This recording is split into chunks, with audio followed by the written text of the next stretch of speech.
12 बच्चों, जैसा कि आप लोगों को पिछले क्लास में बताया था क्लास में कि चैप्टर नंबर 1 का ऑब्जेक्टिव दिए थे, तो और आज सेकंड चैप्टर का ऑब्जेक्टिव लाए हैं जो मात्र 10 ही ऑब्जेक्टिव है। पिछले क्लास में 12 ऑब्जेक्टिव था, इसमें 10 ऑब्जेक्टिव है जो एग्जाम में हुबहू लेगा, जो एनसीईआरटी वेबसाइट पे होता है, जो एग्जाम में आता है, जो जहां से क्वेश्चन बनाई जाती है, जो बीएससी का जो पटना में वहां से बनता है, उसी के आधार पर हम लोग बनाए हैं। तो जिसमें हम लोग आज जय मां सरस्वती का नाम लेकर क्लास को स्टार्ट करते हैं। तो सरस्वती मां को प्रणाम करते हैं और आप लोग भी कीजिए। आप लोगों से विनती है कि आप लोगों को सरस्वती मां बहुत कुछ बनाए और आगे एग्जाम में बहुत अच्छे नंबर से पास करवाएं। तो आप लोगों का क्वेश्चन नंबर 1, इस क्वेश्चन नंबर 1 में है, रूस में कृषक दास प्रथा का अंत कब हुआ था? क्वेश्चन नंबर 1 में रूस में कृषक दास प्रथा का अंत कब हुआ था? रूस में कृषक दास प्रथा का अंत 1861 ईस्वी में हुआ था, जो ऑप्शन नंबर ए होगा। क्वेश्चन नंबर 2, रूस में जार का अर्थ क्या होता है? क्वेश्चन नंबर 2, रूस में जार का अर्थ क्या होता है? रूस में जार का अर्थ रूस का सम्राट होता है। रूस में जार का अर्थ रूस का सम्राट होता है।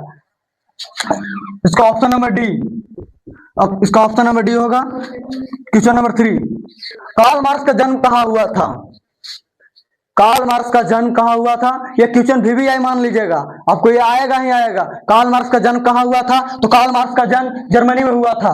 कार्ल मार्क्स का जन्म जर्मनी में हुआ था, ऑप्शन नंबर बी। और इनका जन्म, कार्ल मार्क्स का जन्म 18 मई 1818 ईस्वी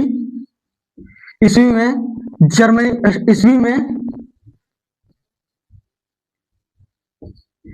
जर्मनी के राइन प्रांत में हुआ था। अब क्वेश्चन नंबर 4,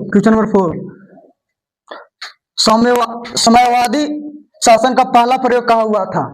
साम्यवादी शासन का पहला प्रयोग कहाँ हुआ था? साम्यवादी शासन का पहला प्रयोग कहाँ हुआ था?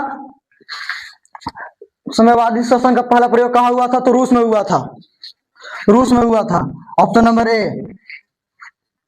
क्वेश्चन नंबर 5, यूटोपियन समाजवादी कौन नहीं है?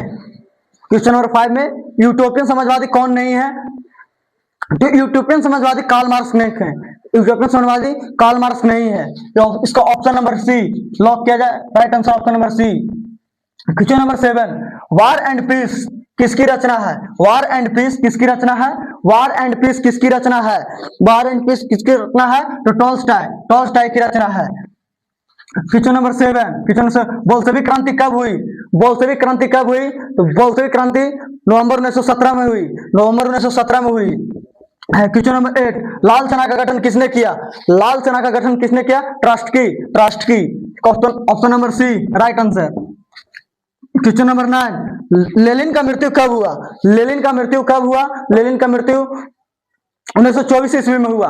लेनिन का मृत्यु कब हुआ था? तो 1924 ईस्वी में हुआ। इसका ऑप्शन नंबर डी। और इनका जन्म 22 अप्रैल 1870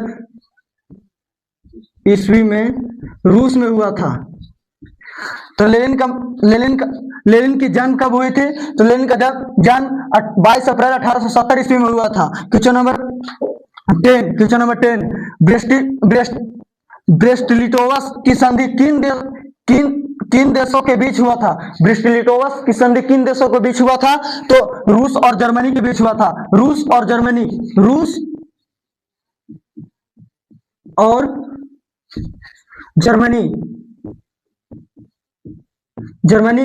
के बीच हुआ था। तो आप लोग बताइएगा कि क्लास कैसा लगा। कहते हैं ना दोस्त, मुश्किलें चाहे कितनी भी क्यों ना आए, हौसले अगर बुलंद हो तो मंजिल बहुत ही आसानी से मिल जाती है। कहते हैं ना दोस्त मेरे, हौसले बहुत बुलंद हो तो मंजिल बहुत आसानी से मिल जाता है। तो इसीलिए कहते हैं। तो थैंक यू वेरी मच, और मिलते हैं अगले क्लास चैप्टर नंबर 3 के साथ, और उसमें भी कुछ क्वेश्चन छाटेंगे, और उसके बाद बहुत जल्द आप लोगों को वो भी वीडियो मिलेगा। और तो ठीक है, और कमेंट में बताइए, और कैसा है, चैनल को सब्सक्राइब जरूर कीजिएगा, और इसी तरह से आप लोग सपोर्ट कीजिए। अभी तो हम लोग स्टार्टिंग किए हैं, कुछ दिन में आप लोगों को बहुत कुछ बताएंगे, जो VVI होगा, इसके बाद क्लास 10th का फ्री यूट्यूब पर कोर्स लाएंगे जो बहुत ही अच्छा होगा, और इसके बाद साइंस का भी बहुत ही अच्छे बेहतरीन टीचर के साथ। और टीचर क्या कहिएगा, भाई कहिए, मेरा भाई है, टीचर कहिए, जो कहिए, सर कहिए, जो कहना है इसे भैया ही कहिए। आप लोगों के लिए बहुत ही अच्छा क्लास आने वाला है, साइंस का भी बहुत जल्द आएगा। तो ठीक है, थैंक यू वेरी मच।